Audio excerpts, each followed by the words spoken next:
إن الحمد لله نحمده ونستعينه ونستغفره ونؤمن به ونتوكل عليه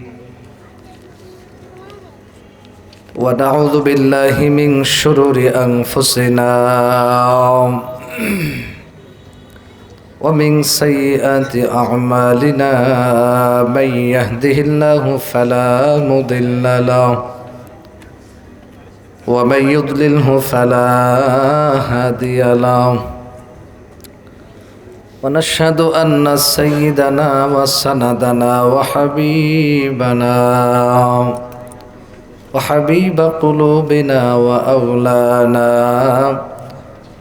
ومولانا محمدا عبده ورسوله الذي أرسله الله تعالى بالحق بشيرا ونذيرا وداعيا إلى الله بإذنه وسراجا منيرا أما بعد فأعوذ بالله من الشيطان الرجيم بسم الله الرحمن الرحيم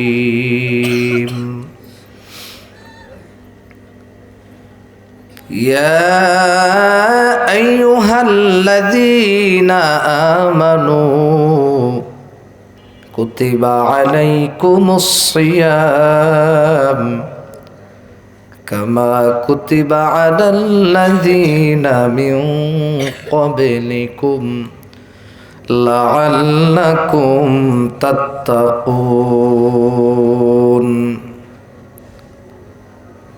صدق الله مولانا العظيم وصدق رسوله النبي الكريم ونحن على ذلك من الشاهدين والشاكرين الحمد لله رب العالمين سبحانك لا علم لنا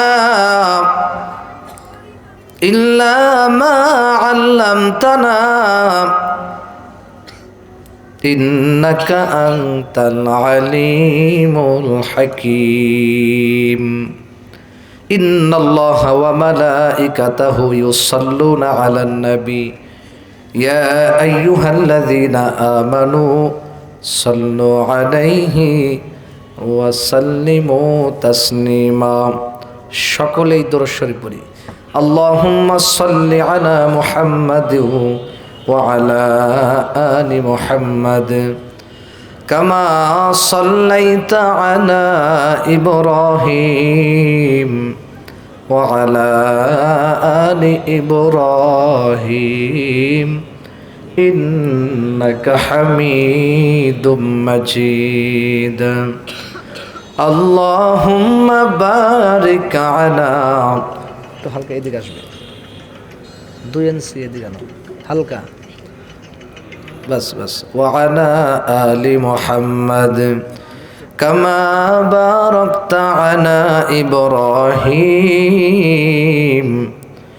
وعلى آل إبراهيم إنك حميد مجيد محبت ذکر کر لا الہ الا اللہ لا الہ الا اللہ محبت সবাই মাঝে মাঝে রং চা দিন চিনি ছাড়া একেবারে চিনি দিবেন না লা ইলাহা ইল্লাল্লাহ লা ইলাহা ইল্লাল্লাহ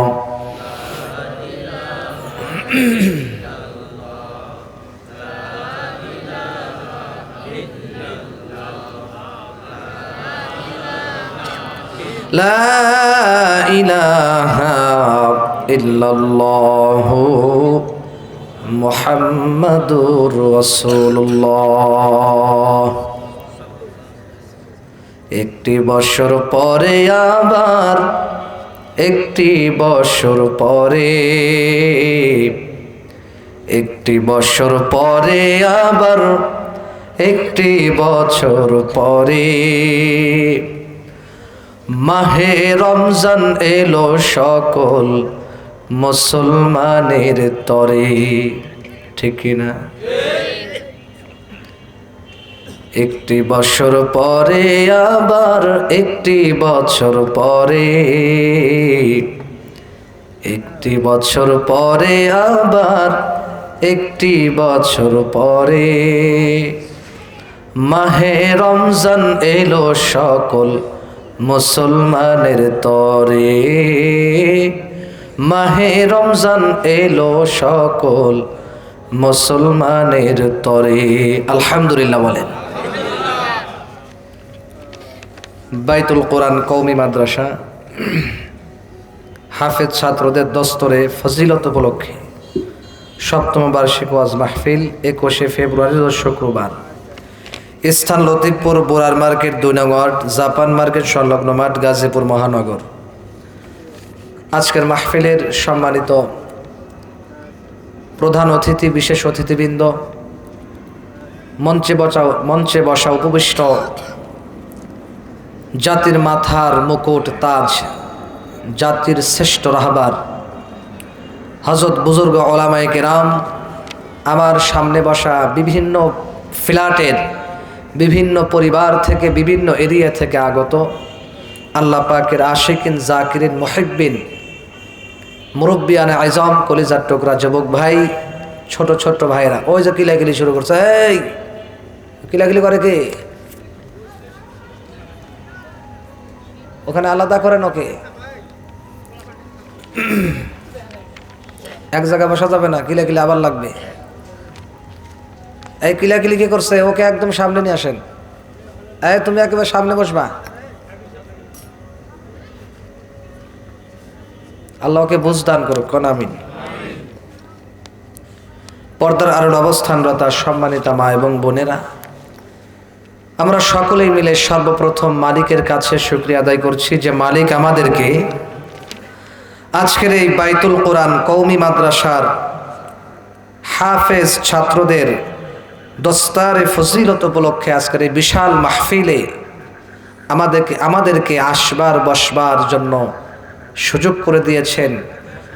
লাখ লাখ কোটি কোটি মানুষ থেকে ছাঁটাই বাছাই করে পৃথিবীর সবচেয়ে শ্রেষ্ঠ জায়গা জান্নাতের বাগানে সুস্থ রেখে, ভালোবেসে, মহব্বত করে, হায়াত দিয়ে আমাদেরকে এই মাহফিলে নিয়ে আসলেন।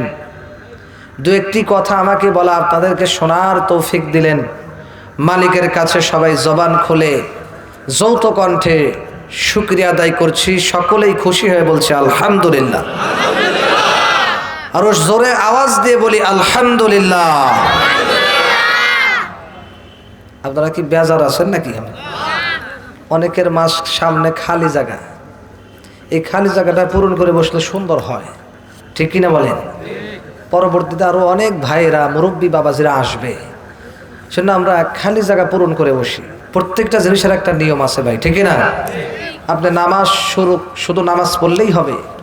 মনে করেন ইমাম সাহেব মসজিদে চলে গেল, যায় দেখে এক একজন এক একভাবে, কেউ এক ঠ্যাং পাকিস্তান, এক ঠ্যাং ভারত, বিভিন্নভাবে সিট হয়ে কায়েত হয়ে শুয়ে আছে।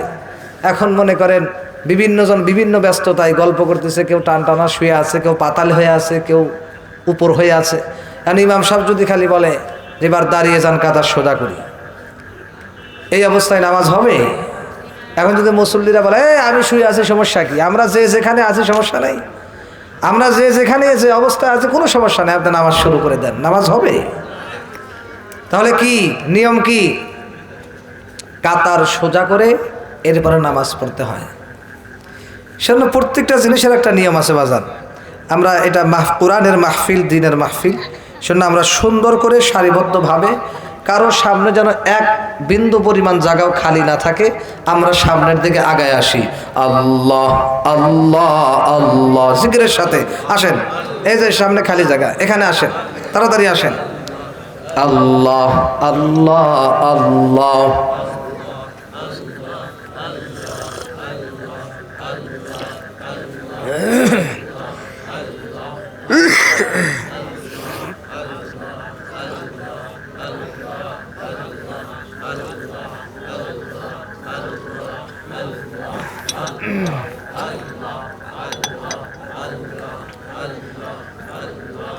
এই যে এখানে খালি, এই যে কাকা, এই যে বাবাজি আসেন, ওই যে সামনের বাবাজি, পিছনে বাবাজি, আসেন আসেন কাকা, আসেন সামনে আসেন। আচ্ছা, যার সমস্যা আছে সে থাক, যারা সুস্থ আছি তারা আসি, যাদের প্রবলেম আছে তারা থাকি, সমস্যা নেই। লা ইলাহা ইল্লাল্লাহু মুহাম্মাদুর রাসূলুল্লাহ। আর একটু কি মাইকের ভলিউম বাড়ানো যাবে না? কোন কোন জনগণ না করে, কিছু ভলিউম বাড়াইলে কোন কোন শব্দ হয় ওটা যেন না হয়। আর ওই রবাবটা আছে সাউন্ড ভেসে যাওয়ার জন্য, সাউন্ডটা ভাসায় দাও একটু। তাহলে আপনারা আজকের মাহফিলে এসে খুশি না বেজার? আসলেই খুশি হয়েছেন মন থেকে? তো বেজার কারা কারা হাত তোলেন তো দেখি, তোলেন দু একজন। সবাই খুশি ইনশাআল্লাহ?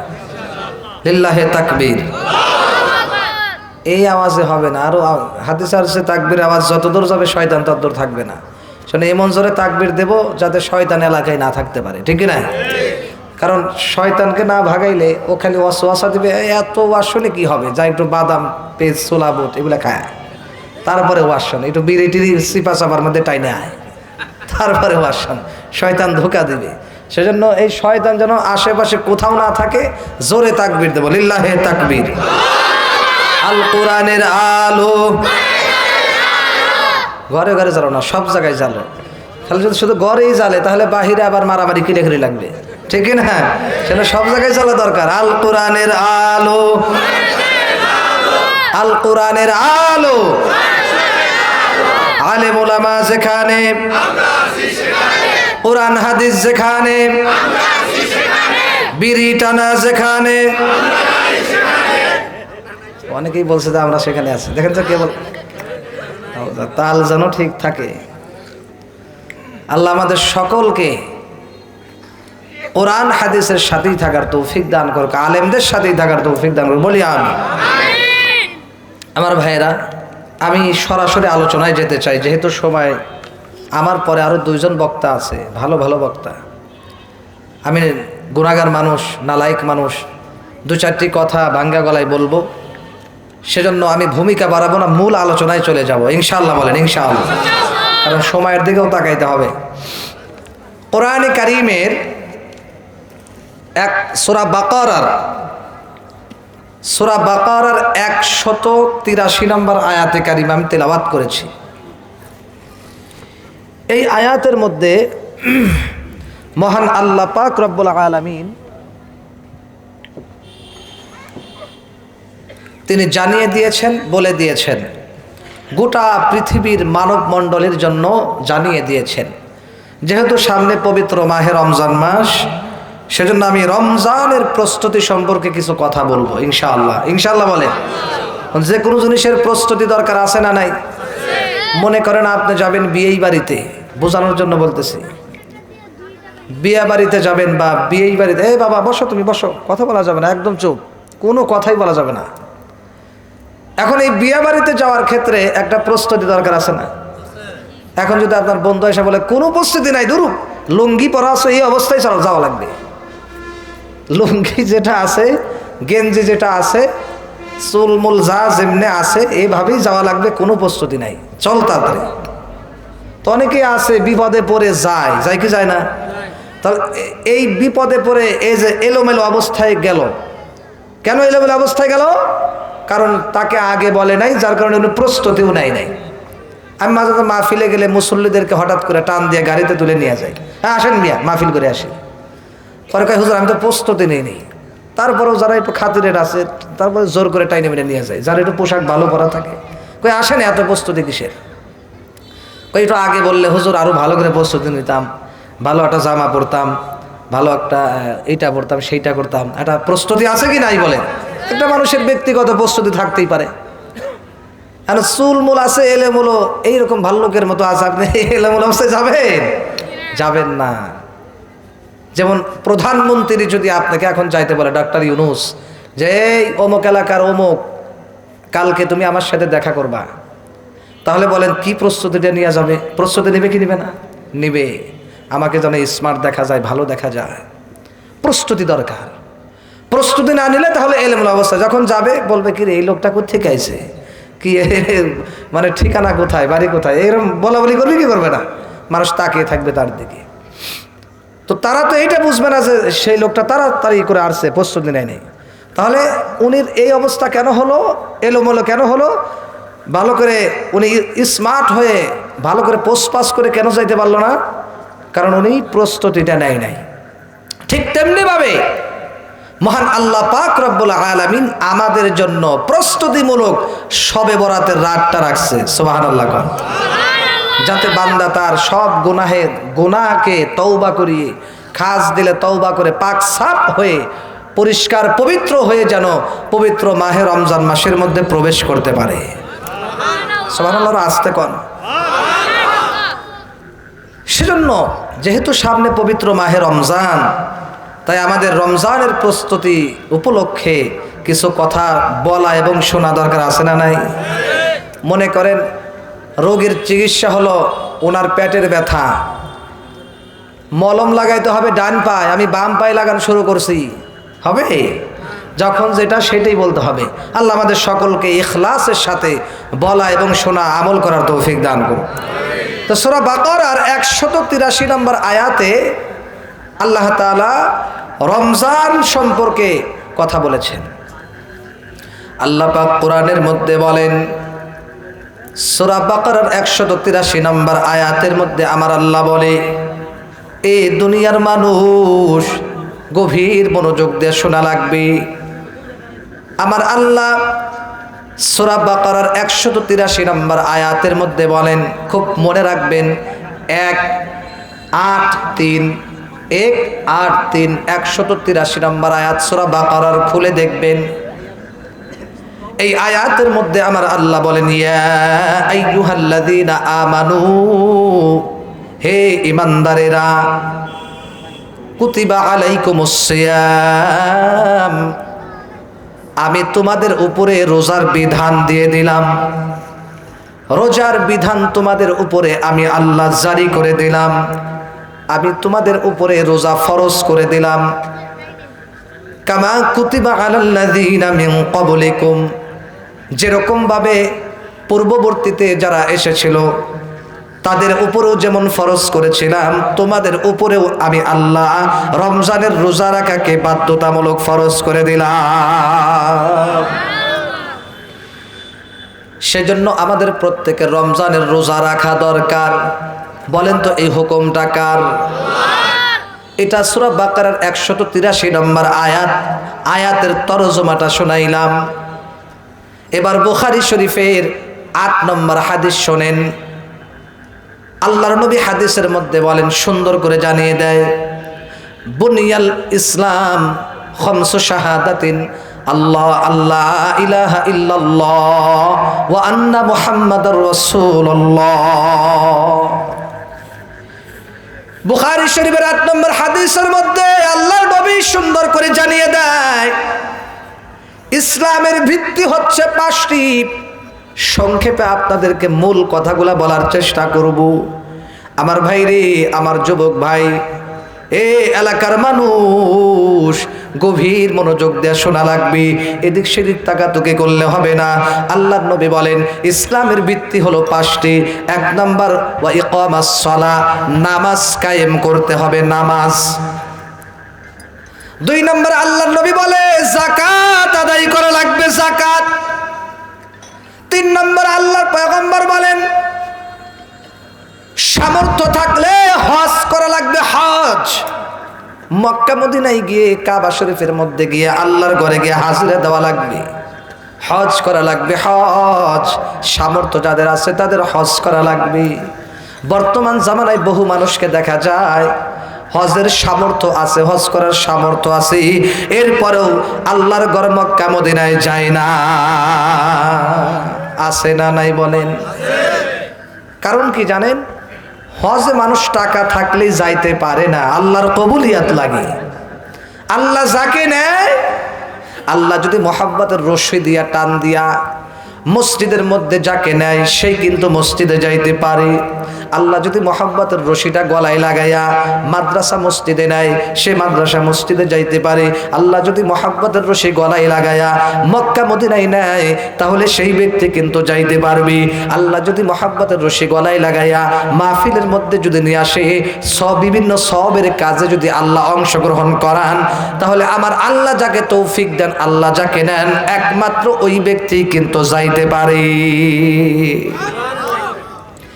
সেই জন্য বাজান টাকা থাকলে হবে না। এরে যুবক, আমার আব্বাজান, পর্দার আড়ালের আম্মাজান, গভীর মনোযোগ দিয়ে শোনা লাগবে। সেই জন্য আমাদের 1 নম্বর নিয়ত থাকতে হবে, নিয়ত, ইখলাস লাগবে, ইখলাস। ঠিক কিনা কন? হজের বিষয়ে আমি কোনো কথা বলবো না, সংক্ষেপেই বললাম। যেই মূল কথার জন্য আমি হাদিসটা টানলাম, এরপরে আল্লাহর নবী বলেন পবিত্র মাহে রমজানের রোজা রাখতে হবে। রোজা ইসলামের 5টি ভিত্তির মধ্যে এটাও একটা কারণ। ফরজ মূল ভিত্তির মধ্যে 5টির মধ্যে এটাও একটা জিনিস, রমজান মাসের রোজা রাখা লাগবে। কথা বলেন ঠিক কিনা? আমার ভাইরা, 1 নম্বর হচ্ছে আশহাদু আল্লা ইলাহা ইল্লাল্লাহ, আল্লাহ বাদে কোনো মাহবুদ নাই।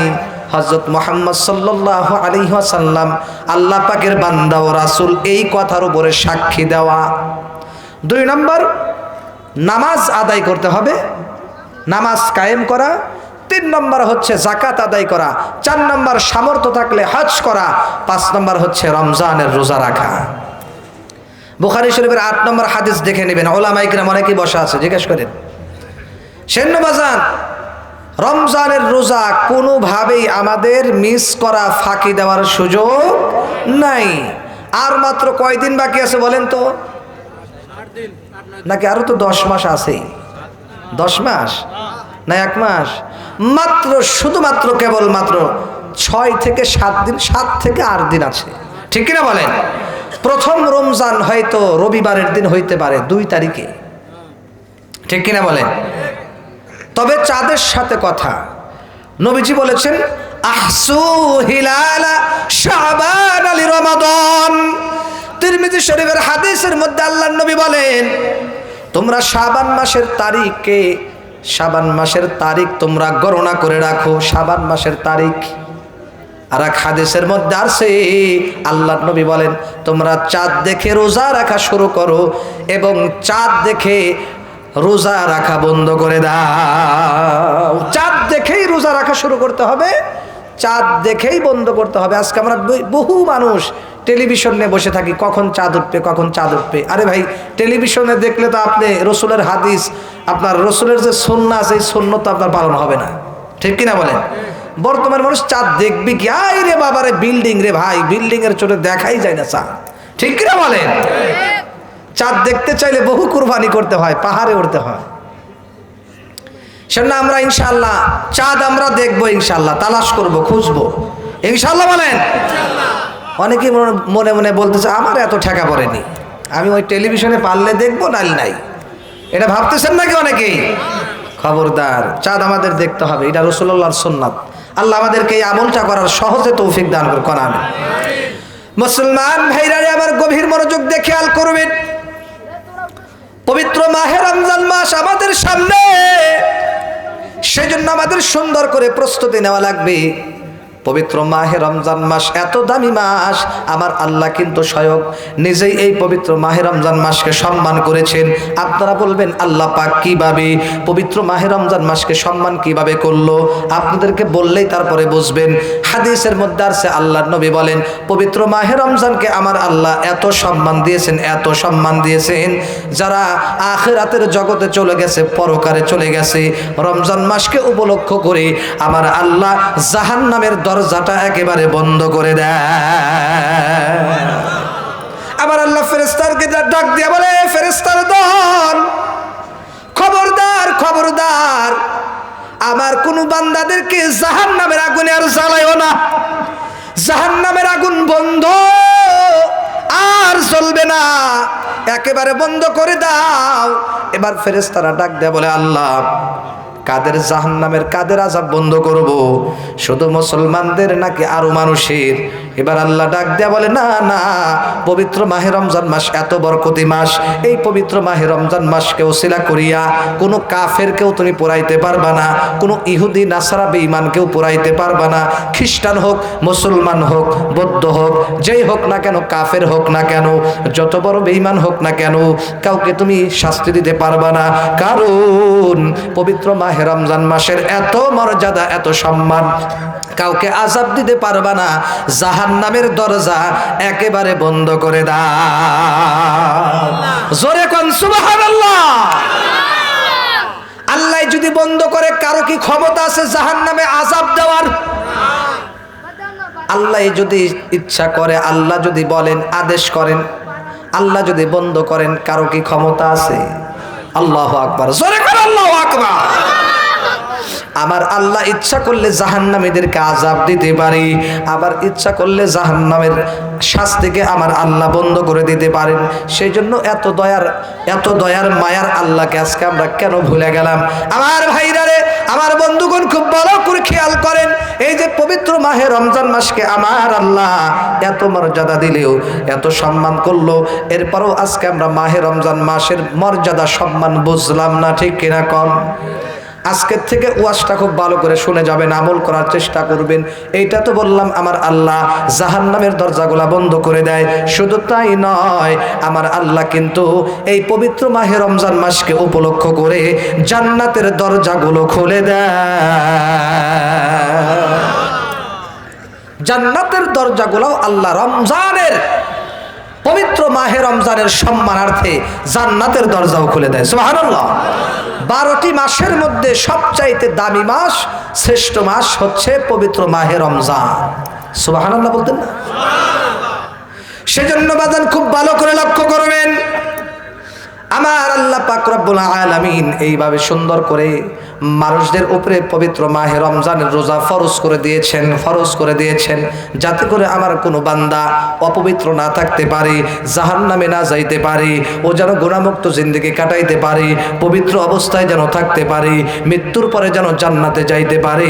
এই জন্য আমার আল্লাহ পাক রব্বুল আলামিন জান্নাতি ব্যক্তিদের জন্য স্পেশাল একটা মাস রাইখা দিয়েছে।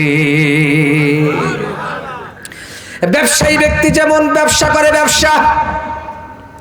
ব্যবসায়ী ব্যক্তি যদি তার ব্যবসার মধ্যে শ্রম না দেয়, সিজনের সময় যদি ঠিক মতো তার পণ্যগুলি, মালগুলি যদি ঠিক মতো না নিয়ে আসে, তাহলে কিন্তু ব্যবসার ফলাফল ভালো করা যায় না, ঠিক কিনা কন? প্রত্যেকটা মালের কিন্তু, প্রত্যেকটা ব্যবসার একটা হিসাব আছে, সিজন আছে। প্রত্যেকটা ফলের কিন্তু একটা সিজন আছে। আমের সিজনে আমের সিজন, ঠিক কিনা কন? কাঁঠালের সময় কাঁঠাল, লিচুর সময় লিচু, তরমুজের সময় তরমুজ, বিভিন্ন ফল ফলটের সময় বিভিন্ন মাসের মধ্যে এইভাবে আমার আল্লাহ দান করেন। আমার ভাইরা রে, ঠিক তেমনি ভাবে মুমিনদের জন্য সওয়াব কামানোর জন্য একটা সিজনের মাস আছে। সেই মাসটির নাম হলো পবিত্র মাহে রমজানুল মুবারক। সুবহানাল্লাহ। এই এত দামি মাসটা আমাদের সামনে, সুবহানাল্লাহ বলবেন না?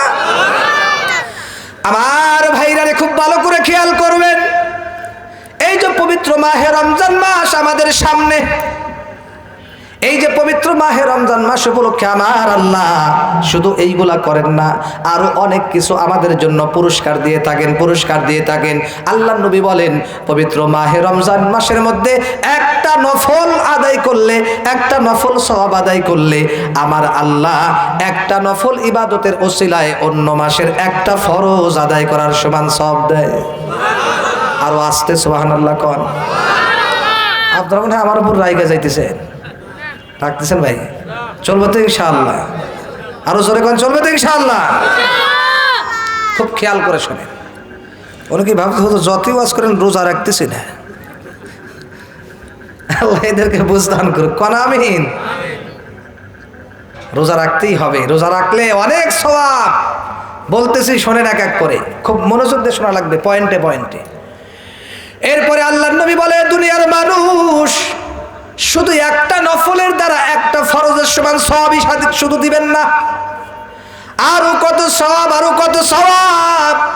আল্লাহর নবী বলেন পবিত্র মাহে রমজান মাসের মধ্যে একটা ফরজ আদায় করলে অন্য মাসের 70টি ফরজ আদায় করার সমান সওয়াব। সুবহানাল্লাহ, জোরে বলেন আল্লাহু আকবার। চিন্তা করুন,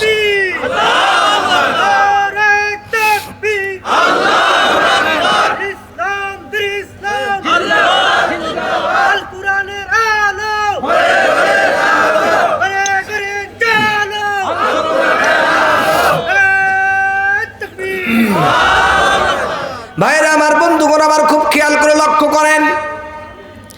আল্লাহর নবী বলেন পবিত্র মাহে রমজান মাস এত বরকতের মাস, এই মাসের মধ্যে কেউ একটা ফরজ যদি আদায় করে 70টা নফল, 70টা ফরজের সমান সব আমার আল্লাহ দেয়। শুধু তাই নয় রে বাজান, আমি ক্যালকুলেটর দিয়ে কিন্তু হিসাব করছি, হিসাব করে আপনারাও মিলাবেন। একটা ফরজ কি আমরা বলেন তো রমজান মাসে কি আদায় করি নাকি? একটা ফরজ প্রত্যেক দিন কমপক্ষে আমরা 6টা করে ফরজ আদায় করি। রমজান মাসে 5 ওয়াক্ত নামাজ, 5 বার 5টা ফরজ আদায় করি। সুবহানাল্লাহ কয় না? এরপরে হচ্ছে রমজানের রোজা রাখা, এটা একটা ফরজ।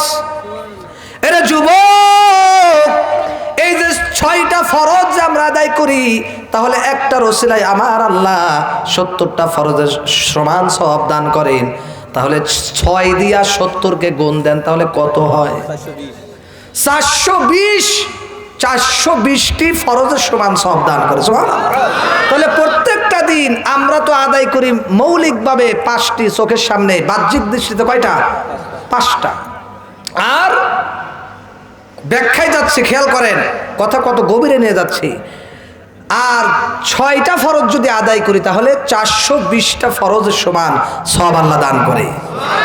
আরো শুধু তাই নয়, 5 ওয়াক্ত নামাজ আমরা পড়লে শুধু 5 ওয়াক্ত নামাজের সওয়াব না, ওই যে বুখারী শরীফের হাদিস, আল্লাহর নবীজি বলেছেন মেরাজের রাত্রিতে আল্লাহ 50 ওয়াক্ত নামাজ দিয়েছে।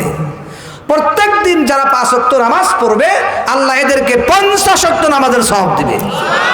তাহলে 50 আরো একটা রোজা, 50 দিয়ে 70কে গুণ দিবেন, কত হয় হিসাব করে দেখেন। আমি এত দিক সময় নাই, দেখে নিন তাহলে কত সওয়াব। সুবহানাল্লাহ বলে আমার ভাইরা, আমার বন্ধুগণ খুব খেয়াল করে শুনবেন।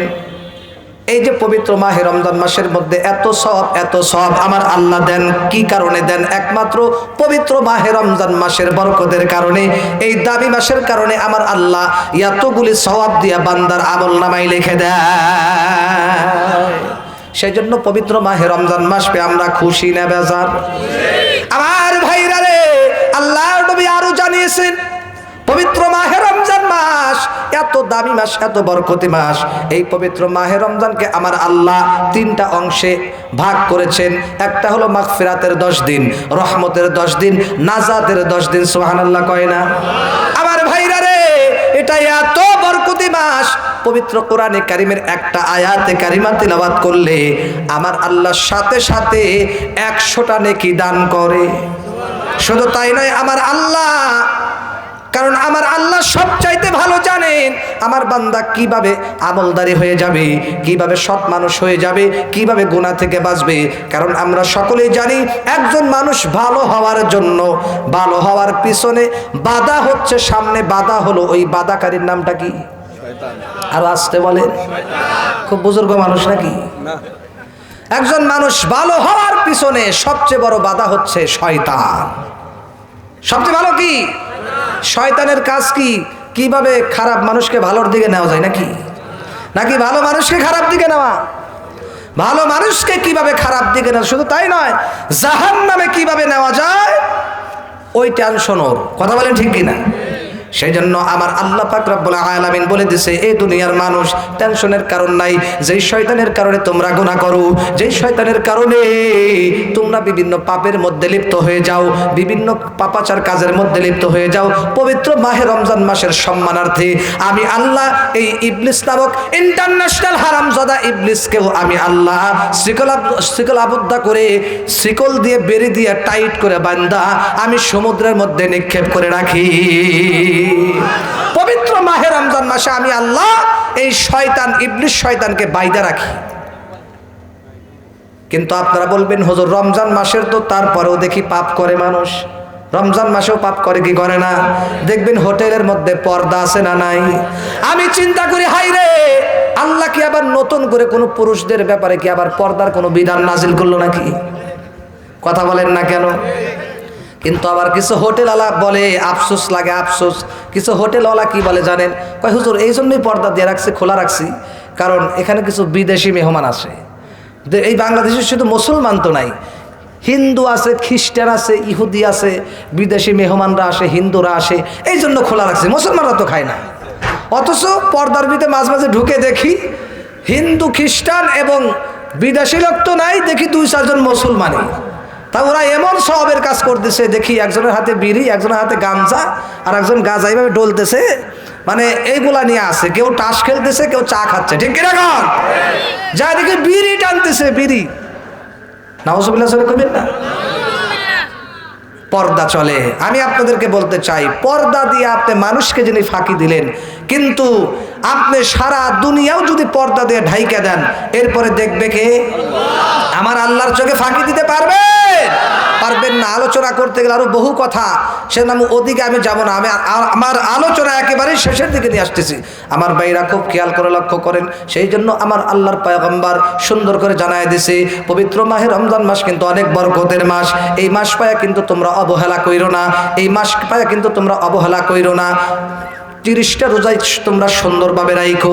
আমি জানি এখানে অনেক মানুষ আছে 6 বছর 8 বছর থেকে রোজা রাখে, রোজা ভাঙ্গে না, আছে না নাই?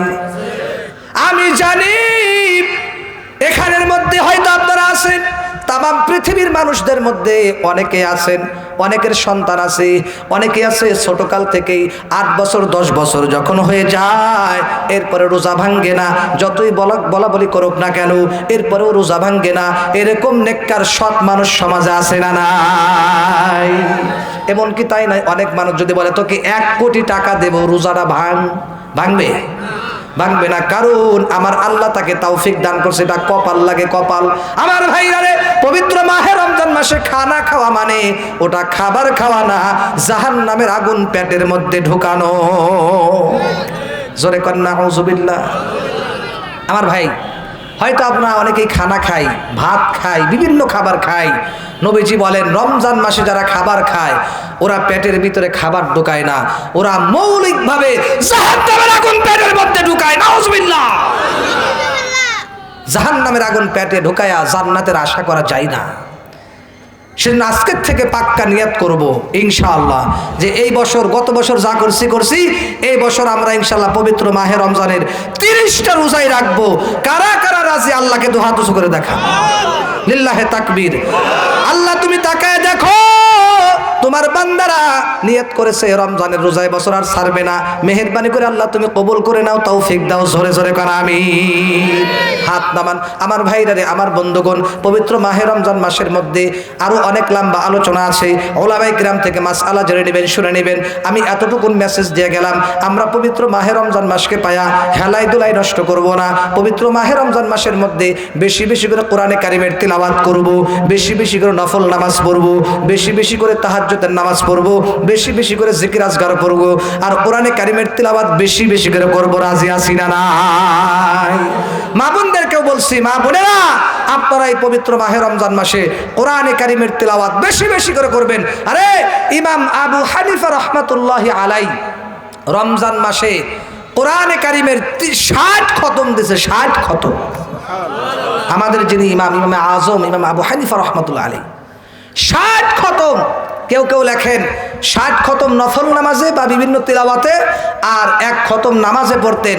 এই টোটাল 61টি খতম উনি দিতেন। আর আমরা বলেন যে আমরা আরো বেশি পড়ি নাকি? বেশি পড়েন? আমরা তো 1 খতম অনেকেই দেই না। কয় এত ব্যস্ত হুজুর, সময় পাই না। কই কি ব্যস্ত? কয় হুজুর এত ব্যস্ত আমার মরারও সময় নাই। মরারও সময় নাই। নাউজুবিল্লাহ কইবেন না। বলেন তো হায়াতের মালিক কে? আল্লাহ হায়াতের মালিক। সেই জন্য আমরা এই বছর থেকে পাক্কা নিয়াত করব, পবিত্র মাহে রমজান মাসে আমরা রোজা রাখবো।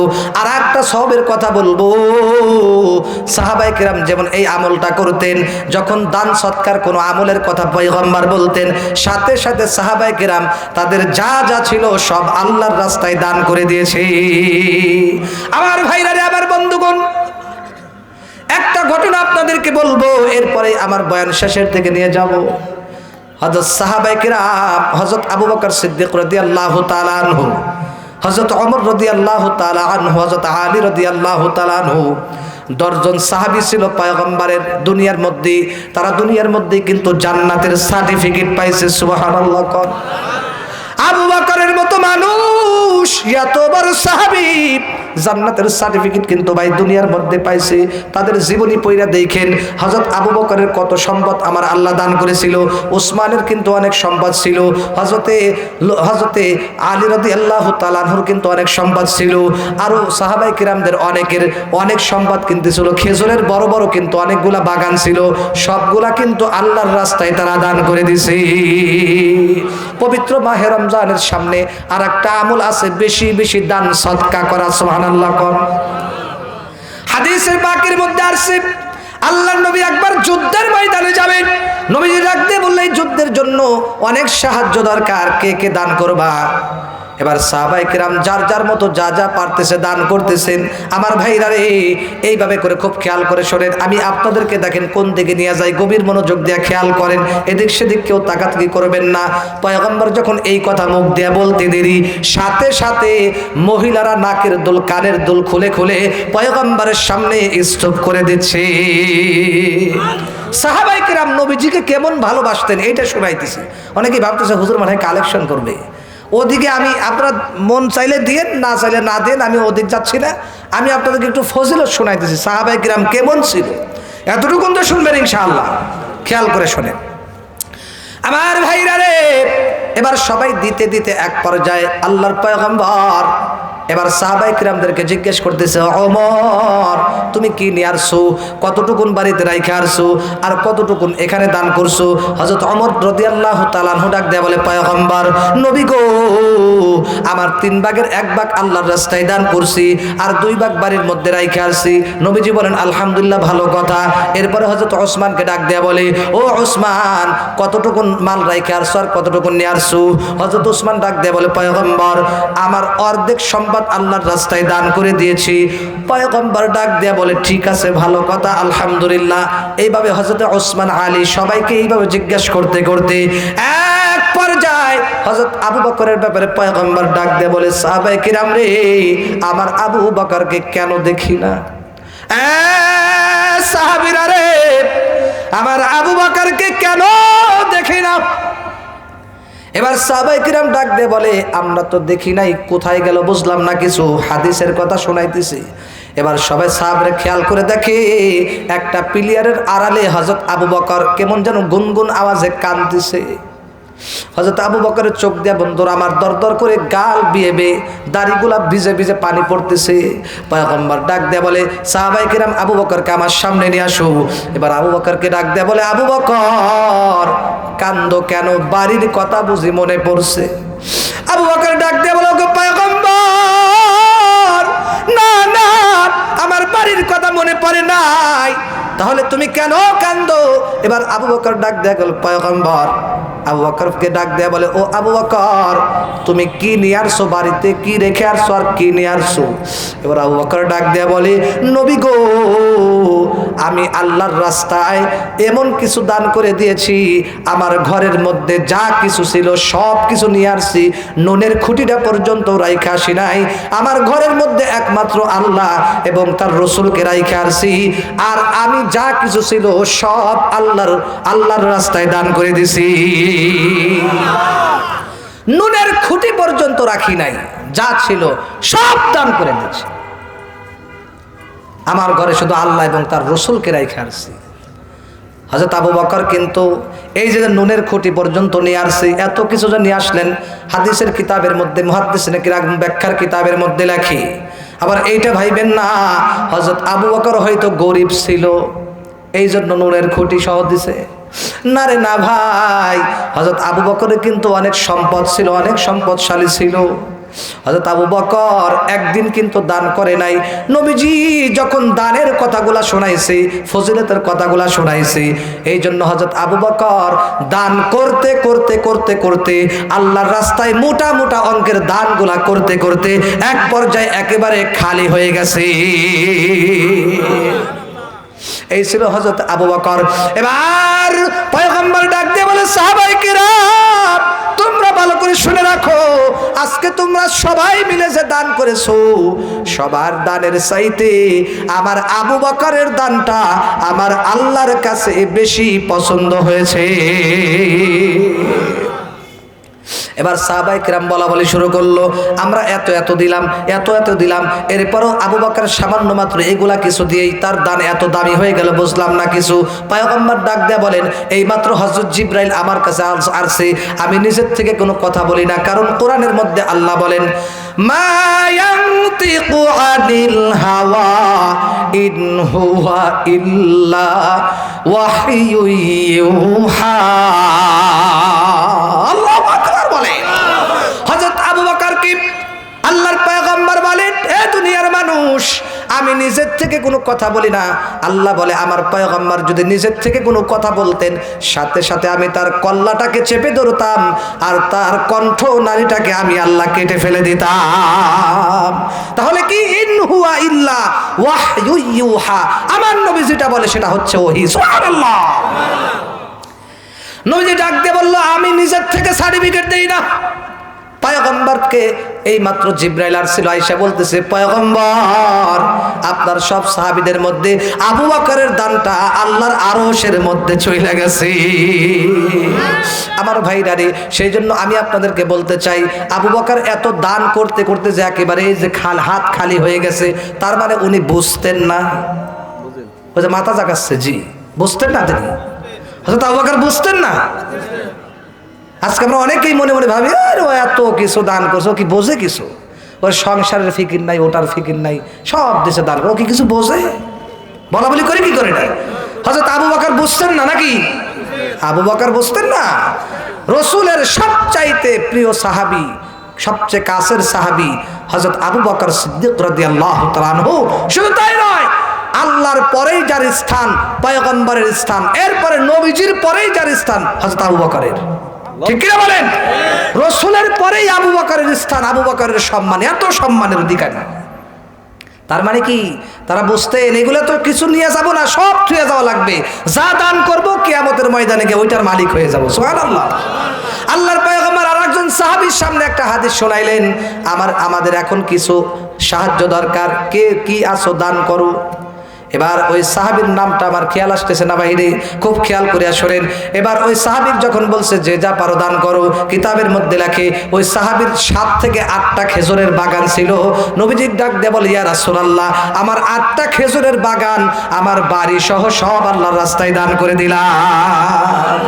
সাথে সাথে নবীজির কাছে পয়গম্বর জিবরাইল আইছে, আয়েশা ডাক দিয়ে বলছে, ইয়া রাসূলুল্লাহ, আপনার সাহাবীকে তাড়াতাড়ি জানায় দেন, আপনার সাহাবী যে 8টা খেজুরের বাগান দান করছে, জান্নাতের ভিতরে তাকে শত শত হাজার হাজার খেজুরের বাগানের মালিক বানাই দিছে।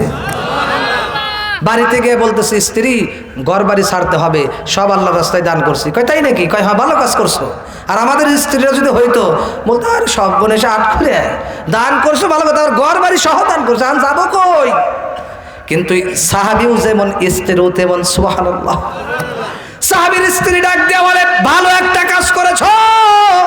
এবার ডাক দিয়ে বললেন, উনি এখনো কিন্তু সুখবর এখনো শোনে নাই। এবার যখন ওনার স্ত্রীকে নিয়ে আসছে, এবার নবীজি ডাক দিয়ে বলে, সাহাবী রে, এত ভাগ্য তোমার, আল্লাহ তাআলা মুহূর্তের মধ্যে জিবরাইল আমার কাছে আসছিল, খবর দিয়ে গেছে তোমার জন্য সুখবর, আল্লাহ তাআলা জান্নাতের মধ্যে তোমাকে হাজার হাজার খেজুরের বাগান দান করেছে। এই ছিল তাদের জীবনী। আজকে আমরা অনেক মানুষ দান করতে চাই না। আরে দান করলে আল্লাহর গুসা ঠান্ডা হয়ে যায়। সুবহানাল্লাহ। দান করলে বালা মুসিবত দূর হয়ে যায়, রোগ দূর হয়ে যায়, অনেক মুসিবত থেকে আল্লাহ হেফাজত করে। মাঝে মাঝে আমি দেখি হঠাৎ করে বাসের সাথে বাড়ি খাই না, বিশ্বাস করেন ভাই। আমি একদিন রাস্তা পার হইতেছি, অল্পের চাইতে আমার প্রাইভেটের ধাক্কা লাগে নাই, অল্পের চাইতে প্রাইভেটের সাথে বাড়ি খাইনি। মাঝে মাঝে এমন হয় কি হয় না, রিস্কা অল্পের চাইতে বাড়ি খাই না, খাইলেই মাথা হইতে যেত। এরকম মাঝে হয় কি হয় না? তখন আমি চিন্তা করি ওই যে রাসূলুল্লাহর হাদিস, হয়তো দান করছি, দানের ওসিলায় হয়তো আল্লাহ আমাকে বাঁচায় দিয়েছে। সেন্নবাজান দান করলে আল্লাহ তাআলা বহু বালা মুসিবত থেকে, বিপদ থেকে আল্লাহ মুক্তি দান করে। কিভাবে মুক্তি দিবে আপনি টেরও পাবেন না। সুবহানাল্লাহ কোন। বুখারীর একটা হাদিস বলেই আমার কথা শেষ করব। এই হাদিসটা শোনার পরে এরপরে আশা করি আপনারা খুশি হবেন এবং আমল করার চেষ্টা করবেন। নবীজি বুখারীর হাদিসের মধ্যে বলেন, যারা বখিল ব্যক্তি আল্লাহর কাছে কেমন প্রিয় আর দানবীর ব্যক্তি আল্লাহর কাছে কেমন প্রিয়, এই হাদিসের মধ্যে আল্লাহর রাসূল সুন্দর করে বলেছে। শুনবেন তো নাকি রাগ হয়ে যাচ্ছেন? আল্লাহর নবী বলেন, as-sidqu, অর্থাৎ দানবীর ব্যক্তিকে আমার আল্লাহ এত পছন্দ করেন, করিবুম মিনাল্লাহ, দানবীর ব্যক্তি একেবারে আল্লাহর কাছাকাছি থাকে। সুবহানাল্লাহ কয় না? আল্লাহ এত ভালোবাসেন, উনি আল্লাহর কাছাকাছি থাকেন। এরপরে করিবুম মিনান নাস, মানুষের কাছাকাছি একেবারে থাকে। সুবহানাল্লাহ কয় না? দেখবেন যারা দান করে, মানুষকে মানে সহযোগিতা করে, মানুষকে অর্থ দিয়ে পরামর্শ দিয়ে সহযোগিতা করে, দেখবেন তাদেরকে কিন্তু মানুষ ভালোবাসে, ঠিক কিনা? মন থেকে ভালোবাসে, হৃদয়ে জায়গা করে নেয়, ঠিক কিনা কোন? এরপরে আল্লাহ বলেন করিবুম মিনাল জান্নাহ, দানবীর ব্যক্তি একেবারে জান্নাতের কাছাকাছি থাকে। সুবহানাল্লাহ কয় না? শুধু তাই নয়, বাঈদুম মিনান নার, যারা দান করে আল্লাহর রাস্তায়, মাদ্রাসা মসজিদে যারা দান করে, বাঈদুম মিনান নার, জাহান্নাম থেকে অনেক অনেক অনেক দূরে থাকে। সুবহানাল্লাহ, দানবীর ব্যক্তিরা জাহান্নাম থেকে অনেক দূরে থাকে। এবার বখিল ব্যক্তি কি? আল বখলু, আল্লাহর নবী বলে বখিল ব্যক্তি কেমন? বাঈদুম মিনাল্লাহ, বখিল যারা দান করেন আল্লাহর রাস্তায়, যারা কিপটেগিরি করে, এরা আল্লাহ থেকে অনেক দূরে থাকে। বাঈদুম মিনাল্লাহ, উলামায়ে কিরাম আছে, জিজ্ঞাসা করেন তরজমা ঠিক আছে কিনা? বাঈদুম মিনাল্লাহ, আল্লাহ থেকে অনেক দূরে থাকে। সুবহানাল্লাহ না? নাউজুবিল্লাহ জোরে কর। 2 নম্বর, বাঈদুম মিনান নাস, মানুষ থেকে অনেক দূরে থাকে। দেখবেন যারা বখিল ব্যক্তি, যারা মানুষকে সহযোগিতা করে না, দান করে না, ওদেরকে মানুষ ভালোবাসে। পুঁটি মাছের আত্মা এটা, এই দান করে যা, একে ভোট দিব কিনা, একেবারে পুঁটি মাছের আত্মা এটা, একেবারেই কেপটে মানুষ, ভালোবাসে? বাসে না, দূরে থাকে মানুষ থেকে। এরপরে আল্লাহর নবী বলেন করিবুম মিনান নার, দান এক বখিল ব্যক্তি, কেপটে ব্যক্তি জাহান্নামের একেবারে নিকটবর্তী থাকে। সুবহানাল্লাহ কইলো কিনা জানো? সুবহানাল্লাহ। শুধু বখিল ব্যক্তি তাহলে জাহান্নামের নিকটবর্তী থাকে। বাঈদুম মিনাল জান্নাহ, আর একেবারে জান্নাত থেকে অনেক দূরে থাকে। যারা বখিল কেপটা দান করে না আল্লাহর রাস্তায়, এরা জান্নাত থেকে অনেক অনেক দূরে থাকে। নাউজুবিল্লাহ জোরে কর। সেজন্য আমি আপনাদের কাছে আবেদন করব, এই মাদ্রাসার জন্য, এই মাদ্রাসায় অনেক হাফেজ সাহেবরা পড়েন, অনেক ছাত্রছাত্রীরা পড়েন, অনেক টাকা পয়সা খরচ হয়, মাহফিলের জন্য অনেক খরচ হয়েছে। এরপরে হাফেজ ছাত্র আলহামদুলিল্লাহ এই বছর পাগড়ি নিতেছে, আলহামদুলিল্লাহ। হাফেজে কোরআন পাগড়ি নেওয়া, এটা এলাকার জন্য সুখবর নাকি দুঃখবর? সুখবর কিনা? অনেকে আসতে বলতেছে সুখবর, সুখবর। এটা যে কত বড় আপনাদের ভাগ্য। নবীজি বলেন কুল আলিমান আও মুতাআল্লিমান আও মুহিব্বান আও মুস্তাআমিলান, যদি পারো আলেম হও, না পারলে আলেমকে ভালোবাসো, তাও না পারলে আলেমদেরকে মহব্বত করো, তাও না পারলে সহযোগিতা করো, ভালোবাসো। খবরদার বেয়াদবি করিও না, বিরোধিতা করিও না, ঠিক কি রাখুন? সেজন্য আমরা ভালো তো বাসতে পারবো ইনশাআল্লাহ। সেজন্য বিশ্বাস করেন, যদি আমরা মাদ্রাসাকে মন থেকে ভালোবাসতে পারি, আল্লাহ কিয়ামতের দিন ওসিলা খুঁজবে, ওসিলা। আল্লাহ বলবে এ ফেরেশতারা দেখো আমার বান্দা নামাজ না পড়ুক, অন্য আমল না করুক, দেখো এর কোনো ভালো আমল আছে কিনা। এবার শেষ পর্যন্ত ফেরেশতারা বলবে আল্লাহ, এই কথাটা খেয়াল করে শুনবে, এরপর আমার কথা শেষ। ফেরেশতারা ডাক দিয়ে বলবে আল্লাহ, একজন মানুষকে আমরা পাইছি। কয় কেমন মানুষ? কয় অমুক এলাকার মধ্যে বাইতুল কোরআন কওমি মাদ্রাসার এই এলাকার মধ্যে লতিফপুর এক এলাকার মাহফিলের মধ্যে অমুক ব্যক্তি মাদ্রাসার মাহফিলে দান করেছিল। শুধু তাই নয়, সারাটা জিন্দেগি, তার হায়াতের জিন্দেগিতে যতদিন বাইসে ছিল মাদ্রাসাকে মন থেকে ভালোবাসে, অর্থ দিয়া পরামর্শ দিয়া। আল্লাহ মেহেরবানি করে তাকে মাফ করে দাও। এবার আল্লাহ ডাক দিয়ে বলবে তুই যেহেতু মন থেকে মাদ্রাসাকে ভালোবাসছস, এই ওসিলায় তোকে আমি মাফ করে দিলাম। আমার বাইরে তলেবে ইলমের কত দাম! এই যে এলাকার মধ্যে আপনাদের কত সম্মান, কত ভাগ্য। আপনারা যখন রাত্রেবেলা ঘুমায় থাকেন, কিন্তু আপনারা কি জানেননি হাফেজে কোরআনরা ছোট্ট ছোট্ট নাবালেক বাচ্চারা রাত 3টার দিকে 4টার দিকে উঠিয়া তাহাজ্জুদের নামাজ পড়িয়া আল্লাহর কাছে 2 ফোঁটা চোখের পানি ফালায় কান্দি, দোয়া করে, আল্লাহ এই এলাকার সব মানুষকে মাফ করে দাও, এই এলাকার সবার উপরে তুমি তোমার রহমত নাজিল করো, সবাইকে তুমি ভালো রাখো আল্লাহ, এই এলাকার সবাইকে তুমি মাফ করিয়া দাও। এরপরে দোয়া করে, আল্লাহ আমাদেরকে তুমি হাফেজ আলেম হওয়ার তৌফিক দাও, মাদ্রাসাকে কবুল করে নাও। তাহলে এই যে দোয়াটা করে, এটা আপনাদের জন্য ভাগ্য কি ভাগ্য না? শেষ রাতের চোখের পানি মিয়া কি মনে করেন কোটি কোটি টাকার চাইতেও দামি আপনাদের জন্য দোয়া করে। সে আপনারা যখন রাত্রে শুয়ে থাকেন, ওরা শেষ রাত্রে কোরআনে কারিমের তিলাওয়াত করে, 24 ঘন্টা কোরআনে কারিমের তিলাওয়াত হয়। এটা এলাকার জন্য সৌভাগ্য। যে এলাকায় কোরআনের তিলাওয়াত হয়, এখানে আল্লাহর রহমত আসে, বরকত আসে, পুরা এলাকা থেকে আল্লাহ গজব মুসিবত দূর করে দেয়, আল্লাহ বরকত দিয়ে ভরে দেয়। সুবহানাল্লাহ। সেন্নবাজান, এই যে মাদ্রাসা যে আছে এলাকায়, আপনারা ভালোবাসবেন না বিরোধিতা করবেন? ভালো তো বাসবই, সহযোগিতাও করতে হবে ইনশাল্লাহ। বলেন, কথা বলতে গেলে বহু কথা, আমি এখনই শেষ করে দেব, সেজন্য খুব খেয়াল করে অল্প সময়ের মধ্যে আমি শেষ করব আমার ভাইয়েরা। সেজন্য এই যে এই তলেবে আলেমদের কত দাম জানেননি? এরা ছোটকাল থেকেই ডিলাকুলুক করে, 5 ওয়াক্ত নামাজ জামাতের সাথে পড়ে, সুবহানাল্লাহ কোন। এরপরে হুজুর রাজারা আছে, আলেম ওলামা আছে, এরা তাহাজ্জুদের নামাজ মিস নাই, কোরআনে কারিমের তিলাওয়াত করে। আর একজন তলেবে আলেমের কত দাম! আল্লাহর নবী বলেন, তলেবে আলেমদের পায়ের নিচে আল্লাহ তাআলা রহমতের ফেরেশতাদের পর বিছিয়ে দেয়। আরে তলেবে আলেম যখন রাস্তা দিয়ে হাঁটে, তাদের পায়ের নিচে নূরের ফেরেশতারা পাখা বিছিয়ে দেয়। এই সম্মানিত ব্যক্তিরা যখন এলাকা দিয়েও হাঁটে, ওই এলাকার মধ্যে আল্লাহ শান্তি রহমত দান করে। সুবহানাল্লাহ। সেজন্য এরা এই তলেবে আলেমরা এই এলাকায় থাকুক, প্রতি বছর পাগড়িনিক হাফেজ আলেম হোক, এটা চান কি চান না? তাহলে হাফেজ আলেম হইতে চাইলে মাদ্রাসাকে টিকিয়ে রাখা দরকার আছে না ভাই? মাদ্রাসাকে ভালোবাসতে হবে। সেজন্য কোনো হযরত আবু বকরের মতো প্রেমিক কি কেউ আছেন? যেমন হযরত আবু বকর রসুলকে ভালোবাসেন, উসমান ভালোবাসতেন, আরো সাহাবায়ে কিরাম ভালোবাসতেন, ওই রকম প্রেমিক কি কেউ আছেন যে হুজুর আমি মাদ্রাসার জন্য? এই বড় ভাই কই, মুহতামিম সাহেব কই, আসেন দেখছেন। আল্লাহ পাক তৌফিক দান করুক, জোরে কোন আমিন।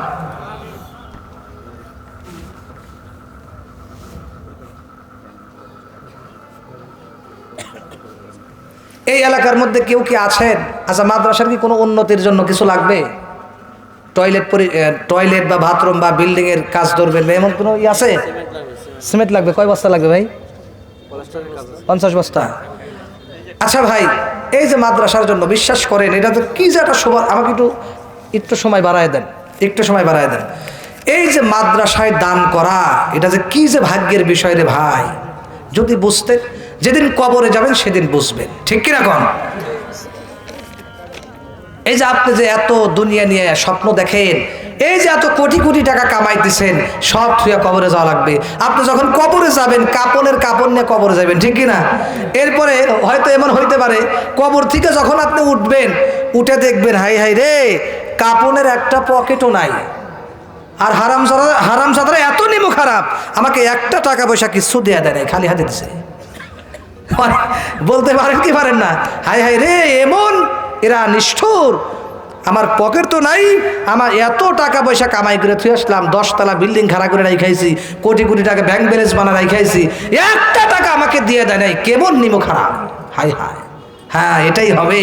সেজন্য আর যদি আল্লাহর রাস্তায় এখনই সময় থাকতে আল্লাহর ঘরে দিয়ে যাইতে পারেন, এই মাদ্রাসায় যদি একটা ফ্যানও দেন, 10 বস্তা সিমেন্ট দেন, এই সিমেন্টের মাধ্যমে, ফ্যানের মাধ্যমে যতদিন ফ্যানের বাতাস ঘুরবে, ছাত্ররা বাতাস খাবে, হাফেজ আলেম হবে, আপনি ততদিন সওয়াব পাবেন। সুবহানাল্লাহ বলেন। এই বিল্ডিংয়ে যতদিন ইট থাকবে, আপনার টাকার ওসিলায় ইট হয়েছে, দেওয়াল হয়েছে, এই দেওয়াল যতদিন থাকবে, আপনি কবরে গেলে পারেও সদকায়ে জারিয়া কিয়ামত পর্যন্ত সওয়াব পাবেন। আপনি বলবেন এই সওয়াব কোন জায়গা থেকে আসে? ব্যাপারটা কি? ফেরেশতারা বলবে তোমার তো মনে নাই, হাজার হাজার বছর আগে অমুক মাদ্রাসার মাহফিলের মধ্যে তুমি এত টাকা দান করছিলা, ওই টাকার বরকতে ওই টাকাগুলা দিয়া হুজুররা কি করছে, সিমেন্ট বালি কিনিয়া বিল্ডিং বানাইছে, ওখানে হাফেজে কোরআনরা পড়তেছে, বছরের পর বছর কিয়ামত পর্যন্ত পড়তেছে। ওই যে কোরআনে কারিমের হাফেজরা যে তিলাওয়াত করতেছে, খতমের পর খতম, হাজার হাজার খতম দিতেছে, এই যে খতমের তিলাওয়াতের একটা সওয়াবের অংশ আল্লাহ তোমার কবরে পৌঁছায়। কিতাবের মধ্যে আছে, তখন এই ব্যক্তি আফসোস করবে, হাই হাই রে কি ভুল নাই না করছি, আরো যদি বেশি বেশি দান করে আসতাম দিনী প্রতিষ্ঠানে, তাহলে আমার আরো চতুর্দিক থেকে সওয়াব আসতো। সুবহানাল্লাহ। দানবীর ব্যক্তি কিয়ামতের ময়দানে আফসোস করবে। যারা বেশি দান করবে তাদের বিল্ডিংটা, জান্নাতটা তত সুন্দর হবে। তারা আফসোস করবে, হাই হাই রে যদি আরো দান করতাম, আজকে আমার বিল্ডিং, আমার জান্নাতের নিয়ামত আরো তত বেশি পাইতাম। সুবহানাল্লাহ। তত বিল্ডিং এর মালিক হইতাম, তত সুন্দর জান্নাত পাইতাম। সেই জন্য ওই আফসোসটা দুনিয়া থেকে ভাই কইরা যান। কেউ কি আছেন হুজুর এই মাদ্রাসার জন্য আমি 50,000 টাকা দান করব, কেউ কি আছেন আল্লাহর দিকে তাকিয়ে আল্লাহর জন্য রাজি হয়ে